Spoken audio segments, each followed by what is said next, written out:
Ha chiesto un massaggio per soli 20 euro, poi ha cercato di contrattare a ribasso offrendone la metà, ma vistosi negare la prestazione è prima uscito dal locale, poi dopo pochi secondi è tornato scatenando contro l'operatrice tutta la sua rabbia e colpendola con un coltello al collo e all'addome.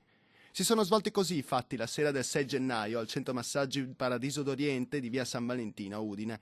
A finire in manetta, accusato di tentato omicidio, 51enne, originario di Favaro Veneto, Piero Timini, già conosciuto alle forze dell'ordine per molestia e violenza sessuale e atti di esibizionismo. È emerso che avesse avuto altre vicende di carattere giudiziario. Si tratta di una persona che aveva delle difficoltà sicuramente dal punto di vista anche sostanzialmente della vita. La fuga dell'uomo è durata solo 3 giorni. È stato fermato ieri sera dagli stessi carabinieri di Udine nei pressi di piazza Primo Maggio, dove aveva trovato riparo tra i cespugli. Da un paio d'anni infatti bazzicava a Udine senza fissa dimora.